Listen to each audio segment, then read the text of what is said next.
Hello दोस्तों, parallel academy की ओर से आप सभी को नमस्कार। ये हमारा 16th लेक्चर है और हम पढ़ रहे थे प्रोनाउन। प्रोनाउन में हमारे पास टॉपिक था रिलेटिव प्रोनाउन।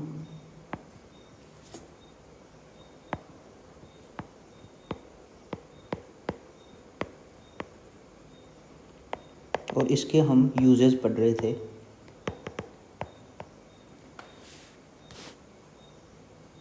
तो इसमें क्या है, आगे वाला यूज हम पढ़ते हैं कि जो एज है, एज यानी जैसे या जब, जैसे ही, तो इसका प्रयोग सच के बाद संबंधवाचक सर्वनाम की तरह होता है।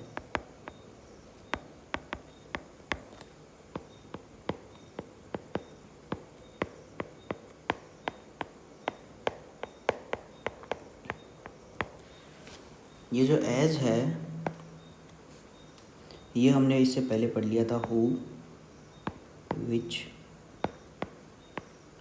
दैट, वाट, और अभी हम पढ़ रहे हैं एज। तो ये भी सच के बाद किसके रूप में होता है? संबंधवाचक सर्वनाम की तरह प्रयोग होता है। तो जैसे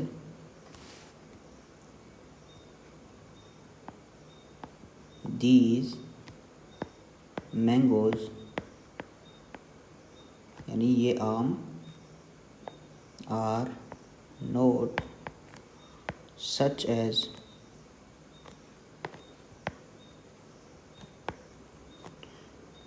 आई bought yesterday।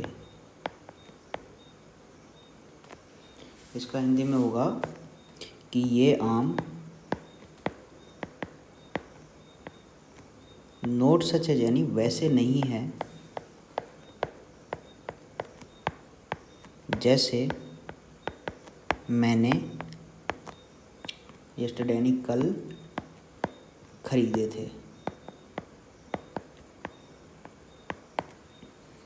ठीक है, तो यहाँ सच के बाद में ये एज के रूप में ये कौन सा प्रोनाउन है? Relative pronoun. ठीक है,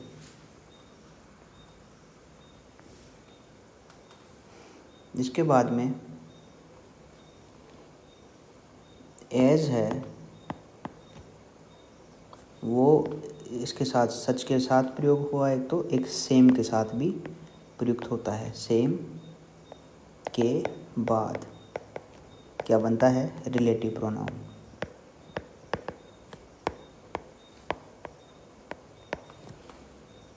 एज का मतलब जैसे ही, यानी सेम यानी समान। तो इसका अर्थ हम समझते हैं एग्जाम्पल के थ्रू कि माई ट्रबल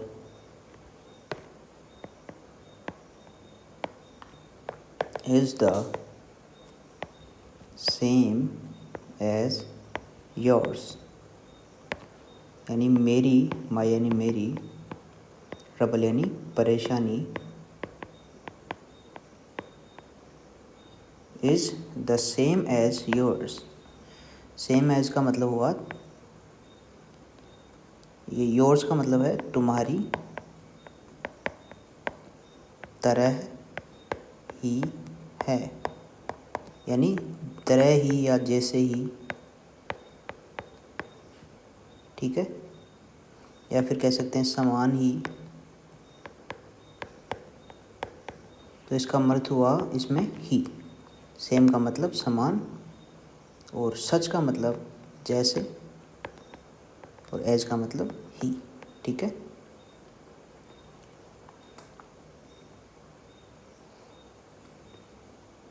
इसके बाद में हम इसका अर्थ और लिख लेते हैं, द सेम एज, यानी ऑफ द सेम काइंड।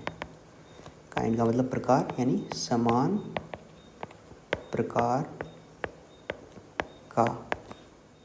ठीक है, इसके बाद में हमारा आगे वाला प्रोनाउन है, जो रिलेटिव प्रोनाउन है वो है बट। बट का प्रयोग कब होता है? निषेधवाचक शब्द होता है कोई, जैसे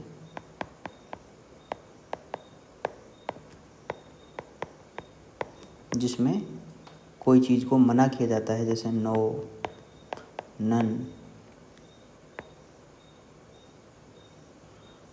नो वन। ऐसे शब्दों के बाद अगर बट आता है तो वह किसके रूप में काम में आता है? रिलेटिव प्रोनाउन के रूप में।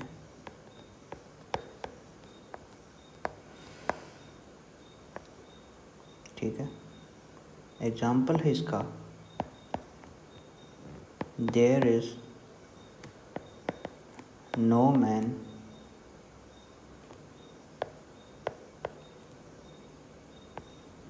But wishes to live.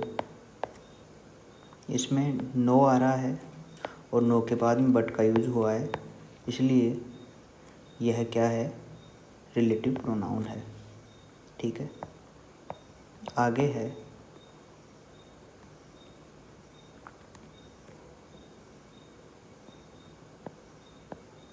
There is no man but knows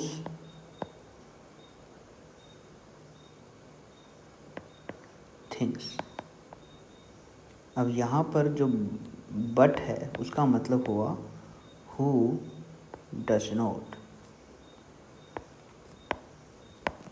जो नहीं। अब डज नॉट के बाद में आया है नो, तो डज नॉट और नो, जो नो है इनका सबका मतलब हुआ जो नहीं जानता चीज़ें। ऐसा कोई व्यक्ति नहीं है जो नहीं जानता। तो बट किसके बाद में आया है? नो के बाद, तो यहाँ पर ये क्या होगा? रिलेटिव प्रोनाउन होगा। अब यहाँ पर जो बट है वो किसकी जगह आया है? हु और उसके बाद में नोट। यहाँ पर वही तो है, हु डज नोट। ठीक है, या फिर हु के साथ अगर अब कोई चीज़ है यानी वस्तु है तो विच आएगा, विच नोट। तो रिलेटिव प्रोनाउन का मतलब जो बट है, जो हु और विच है, इनका जो निषेधात्मक वाक्य है हु और नोट दोनों मिलाकर इनको हम बट कहेंगे। ये सिर्फ वही है बट, ये हु और विच दोनों का नेगेटिव पार्ट। ठीक है, अब हम बात करेंगे, अभी हमने बात की रिलेटिव प्रोनाउन का प्रयोग होगा कौन कौन सी जगह पे होगा। अब हम बात करेंगे संबंधवाचक सर्वनाम का प्रयोग ना होना। ठीक है, तो कौन कौन सी जगह पर ये संबंधवाचक प्रोनाउन या रिलेटिव प्रोनाउन है उसका प्रयोग कौन कौन सी जगह पे नहीं होगा? जहाँ ये रिलेटिव प्रोनाउन है या फिर शब्द है, जो भी शब्द जिसको हम रिलेटिव प्रोनाउन बनाना चाहते हैं, शब्द कर्म कारक में प्रयुक्त हुआ हो।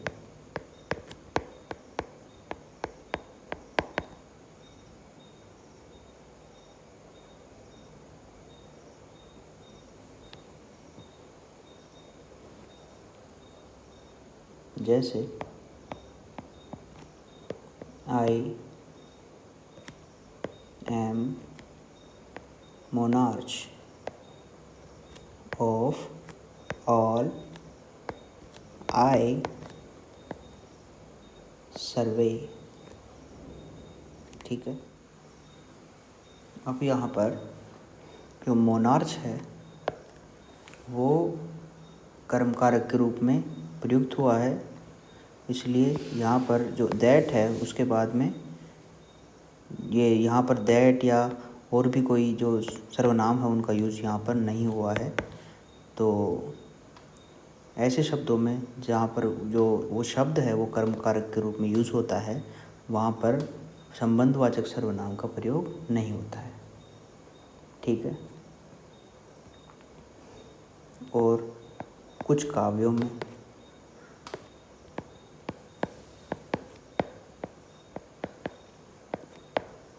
काव्य यानी पोएम में, जैसे मैं कोई पोएम का एक उदाहरण लेता हूँ,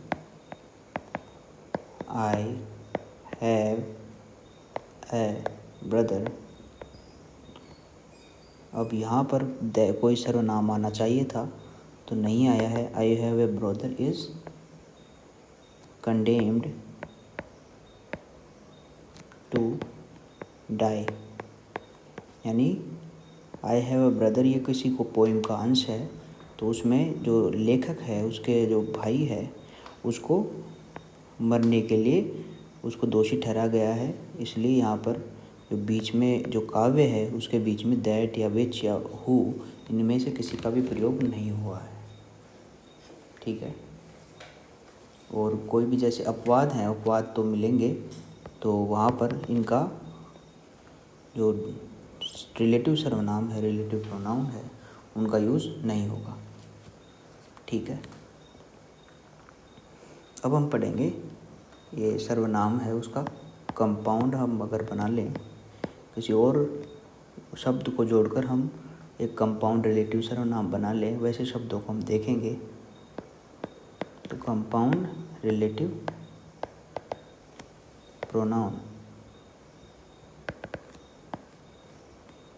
जैसे हु, विच, वाट, इन सभी में मैं अगर एवर लगा दूं, सो लगा दूं, सो एवर लगा दूं, तो ये क्या बनेंगे? whoever,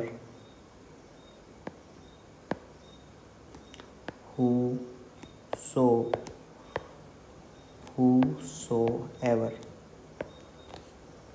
whichever, which so, which so ever। ऐसे शब्दों में क्या होता है, ये क्या कहलाते हैं? Compound relative pronoun. ठीक है। इसके बाद में हम बात करेंगे जो हमारे आगे वाला प्रोनाउन है उसके बारे में हम बात करेंगे। इसके बाद में आगे का टॉपिक है हमारा इंटेरोगेटिव प्रोनाउन या फिर प्रश्नवाचक सर्वनाम। जैसा कि इनके नाम से हमें पता चल रहा है कि इसमें प्रश्न पूछा जाएगा, तो ये वही होते हैं जो हमने भी संबंधवाचक सर्वनाम में पढ़े थे, हु, विच, वाट या हाउ। ठीक है। और हुज आदि, या फिर एक और लिख सकते हैं whom।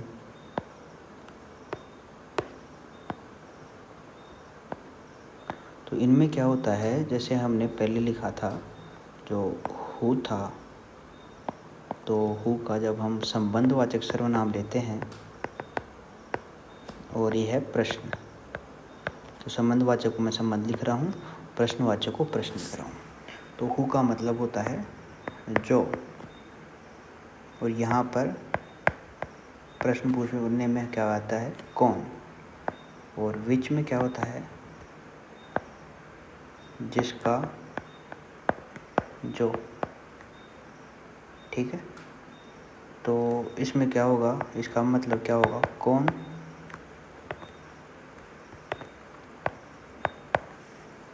ठीक है। ये वस्तु के लिए होता है, या कभी कभी बस व्यक्ति के लिए भी हो जाता है कुछ विशेष स्थितियों में जो हम देखेंगे। और हु का मतलब सिर्फ व्यक्ति के लिए होता है। ठीक है। हुज है उसका मतलब होता है जिसका, और यहाँ पर क्या मतलब होगा, किसका। ठीक है। अब हम कुछ एग्जाम्पल ले लेते हैं कि हु इज़ देयर। अब यहाँ पे इसके बाद में प्रश्नवाचक चिन्ह है। तो हु है वो एक प्रश्नवाचक सर्वनाम का कार्य कर रहा है। एक और लिखता हूँ, हु आर यू, यानी तुम कौन हो। इसका मतलब था हु इज़ देयर, यानी वहाँ कौन है। तो इसका मतलब क्या हुआ, कौन।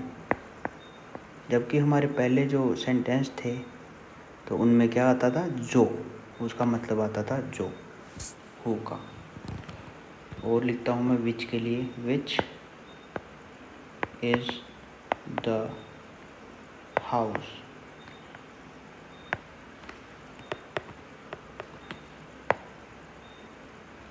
यानी कौन सा घर है, विच यानी कौन सा, यानी विच यानी कौन सा। तो इसका मतलब हुआ कि ये इंटरोगेटिव प्रोनाउन है। इसके बाद में हम लेते हैं वाट का। What are you doing. इसमें पूछा जा रहा है कि तुम या आप क्या कर रहे हो। तो वाट क्या है, क्या का अर्थ देता है। तो यह क्या है, इंटरोगेटिव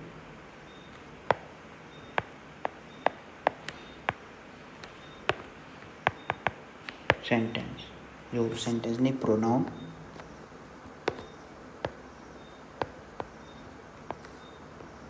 अब हम कुछ नोट लिख लेते हैं कि अप्रत्यक्ष प्रश्न पूछने के लिए भी किया जाता है। जैसे एग्जाम्पल है, I asked who was speaking. यहाँ पर ये हु इज स्पीकिंग है, इसको हमने आई आस्क्ड से ढक दिया है। तो इसका जो यहाँ पर क्वेश्चन जो आना चाहिए, क्वेश्चन मार्क आना चाहिए, वो नहीं आ रहा है। तो आई आस्क्ड यानी मैंने पूछा, हु वाज स्पीकिंग यानी कौन बोल रहा था। अब ये इनडायरेक्ट स्पीच है, तो उसमें क्या हो रहा है, इनडायरेक्ट स्पीच में ये हम आगे पढ़ेंगे इसके बारे में डिटेल से। और इसमें जो हु है वो किसका काम कर रहा है, ये हु इंटरोगेटिव प्रोनाउन का। और लिख लेते हैं इसका example, ask what he wants.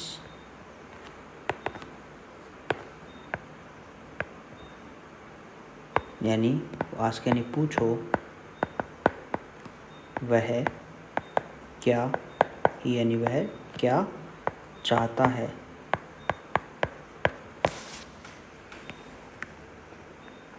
ठीक है। अब हम लिखेंगे कुछ और एग्जाम्पल, देखते हैं जिनमें हु का प्रयोग किन के लिए हो रहा है, इंटरोगेटिव प्रोनाउन के लिए हो रहा है। उससे पहले हम देख रहे थे रिलेटिव प्रोनाउन के लिए। तो इसमें हु सबसे पहले आया है, who gave you this book.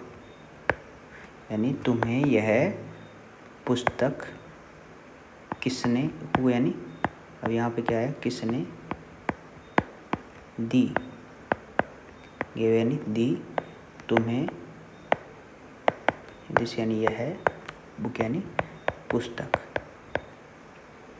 तो इसका मतलब हुआ ये कौन सा कारक है, ये कर्ता कारक है, क्योंकि हु का प्रयोग कर्ता के लिए हुआ है। और इसके बाद मैं लिखूं हुज, इज दिस बुक, यानी यह किसकी किताब, हुज यानी किसकी पुस्तक, यह है यानी यह किसकी पुस्तक है। ये कौन सा कारक है, कर्म कारक।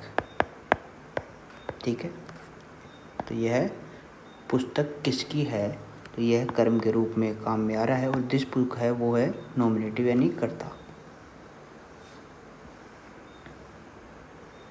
ऐसे भी हम देखते हैं जिसमें कर्ता कारक और कर्म कारक को भी हम काम में लेते हैं। इसके बाद में हम देखेंगे, एक और नोट लगाते हैं, हु का प्रयोग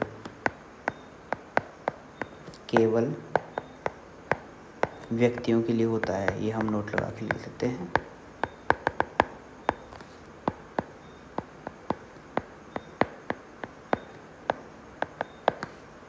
जैसे हु स्पोक। अब यहाँ पर जो हु है, हमें ये नहीं पता है कि ये किसी व्यक्ति के लिए या वस्तु के लिए या फिर किसी जानवर के लिए हो रहा है, पर हमें ये हु है इसके बारे में हमेशा ध्यान रखना है कि हु सिर्फ किसके लिए बात कर रहा है, व्यक्ति के लिए। ठीक है, तो कौन बोला, यह किसी व्यक्ति के बारे में बात हो रही है। एक और लिख देता हूँ, हु गोज़ देयर, यानी कोई जगह है वहाँ पे बात की जा रही है, वहाँ कौन जाता है, तो वहाँ पर कोई जानवर भी जा सकता है और कोई वस्तु को भी ले जाया जा सकता है, पर यहाँ पर किसकी बात हो रही है, व्यक्ति की। तो हमेशा हु का प्रयोग व्यक्तियों के लिए होता है। अब हम बात करेंगे विच के प्रयोग की। विच भी, ये दो जो हु और विच है और वाट है, ये सब रिलेटिव प्रोनाउन भी हैं और इंटरोगेटिव प्रोनाउन भी है, पर ये इनके प्रयोग के ऊपर है कि इनको किसके रूप में काम में लिया जा रहा है। तो विच का प्रयोग व्यक्ति व वस्तु दोनों के लिए किया जाता है। तो सबसे पहला होता है कि कुछ सीमित व्यक्तियों के लिए, इसको मैं एक ब्रैकेट में लिख लेता हूँ, कुछ सीमित व्यक्तियों के लिए, यानी कुछ झुंड है तो उनमें से कुछ ज़्यादा व्यक्ति नहीं है, कुछ सीमित व्यक्तियों के लिए, व्यक्तियों के या वस्तुओं के विषय में प्रश्न पूछने के लिए।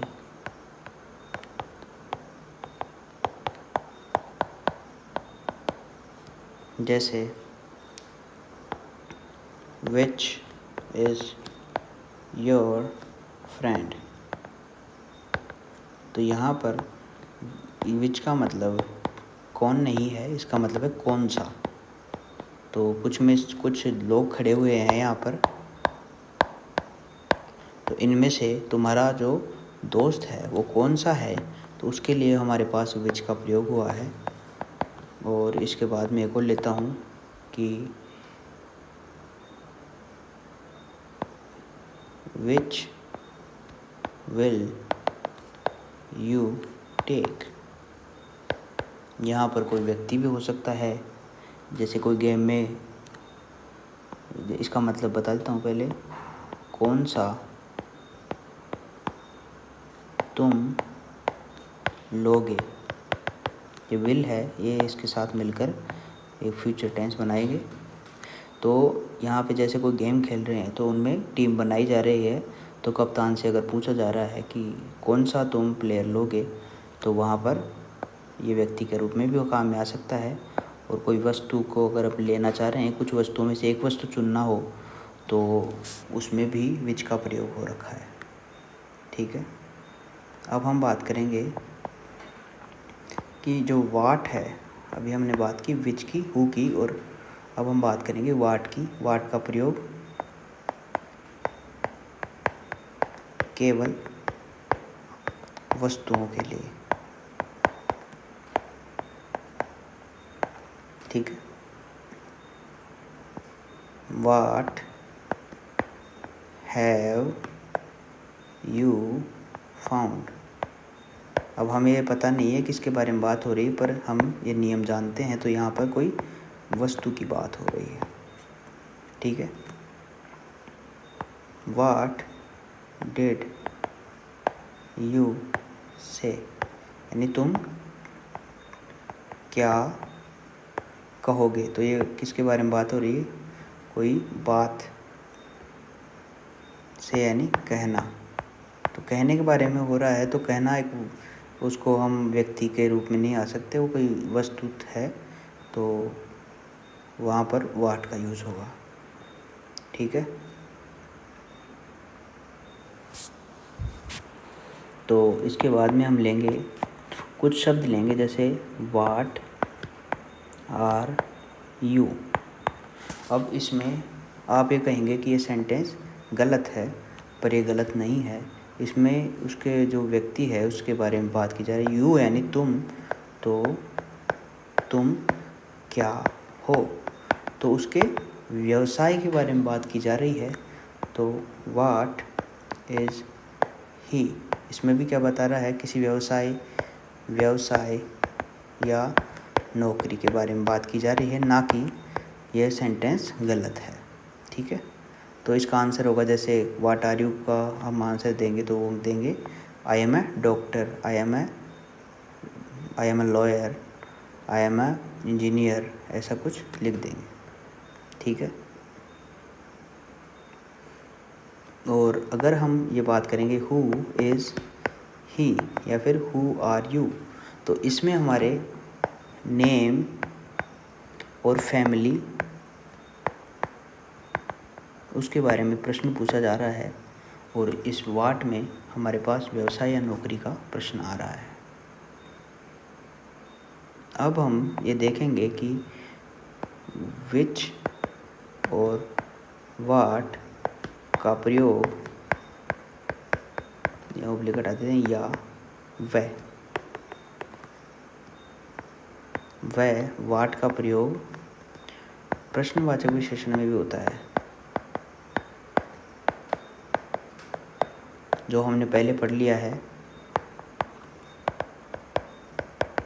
एग्जाम्पल है इसका, which book are you reading, यानी विच यानी कौन सी, बुक यानी किताब तुम पढ़ रहे हो। ये आर है, इसके साथ मिलकर ये continuous tense, present continuous tense बना देता है। तो इसमें क्या हुआ, ये बुक है, ये नाउन है, और इसके साथ में ये एडजेक्टिव या विशेषण है। कौन सा एडजेक्टिव है, इंटरोगेटिव एडजेक्टिव। ठीक है। और अभी हम जैसे हमने बात की व्हाट आर यू, उसके जगह में तो हम कहते हैं व्हाट डज ही डू। ये कहना हम ज़्यादा प्रेफर करते हैं, और ये कहना भी गलत नहीं है, व्हाट आर यू। ठीक है। अब आगे वाला है हमारे पास कि कुछ शब्द होते हैं, जैसे संयुक्त प्रश्नवाचक विशेषण या वो सर्वनाम, संयुक्त प्रश्नवाचक सर्वनाम या कंपाउंड इंटरोगेटिव प्रोनाउन। ये कौन से होते हैं, जैसे whatever, whoever, whichever. ये हमने पहले उसमें पढ़ लिया है रिलेटिव प्रोनाउन में। तो इसका मैं एग्जांपल लेता हूँ, whatever told you so. Whatever का मतलब हुआ जो कुछ भी, यू यानी तुमसे कहा गया है। ठीक है। तो इसमें क्या हुआ, ये वाट एवर है, ये संयुक्त प्रश्नवाचक सर्वनाम है। तो इसमें इंटरोगेटिव सर्वनाम है, इंटरोगेटिव प्रोनाउन है, वो अब ख़त्म हो चुके हैं। अब हम एक और लास्ट पढ़ लेते हैं प्रोनाउन में, विस्मयादि बोधक या एक्सक्लेमेटरी।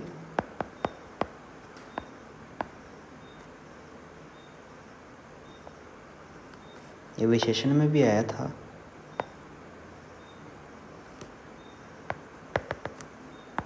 तो एक्सक्लेमेटरी प्रोनाउन या विस्मयादि बोधक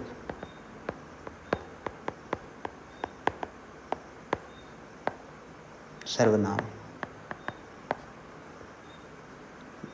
इन्हीं में से कुछ शब्द जैसे वाट, और इसके बाद में मैं ऐसा कर दूं, ये विस्मयादि बोधक चिन्ह लगा दूं, तो what you don't know Rama,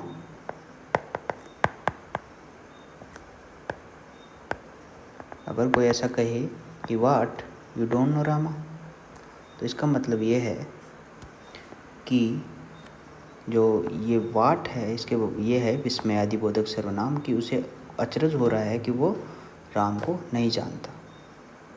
ठीक है, तो ऐसे शब्दों को हम बोलेंगे एक्सक्लेमेटरी प्रोनाउन। तो इसी के साथ ही हमारा जो प्रोनाउन का टॉपिक है वो ख़त्म होता है। अब हम कल बात करेंगे वर्ब या क्रिया के बारे में। क्रिया क्या होती है, उसके क्या प्रकार हैं, और कैसे कैसे हम शब्दों को जोड़ेंगे, वो हम सभी कल वाली क्लास में देखें। अभी हम इसका रिवीजन कर लेते हैं। हमने पढ़ा था रिलेटिव प्रोनाउन और इसके प्रकार। तो हमने लिया था एक नया प्रोनाउन रिलेटिव एज। तो एज का प्रयोग सच के बाद संबंधवाचक सर्वनाम की तरह होता है। एज का मतलब होता है ही। तो हु, विच, दैट और वाट, इसके बाद में हमारे पास आया था एज। जैसे एग्जांपल लिया था हमने, these mangoes are not such as I bought yesterday. तो सच के बाद में एज आ रहा है, तो इसका मतलब हो गया जैसे ही। ये रिलेटिव प्रोनाउन है एज। तो एज का प्रयोग जब हम सेम के बाद करते हैं तो उसके बाद भी उसको बोलेंगे relative pronoun. My trouble is the same as yours, यानी मेरी परेशानी तुम्हारी तरह ही है, तुम्हारे समान ही है।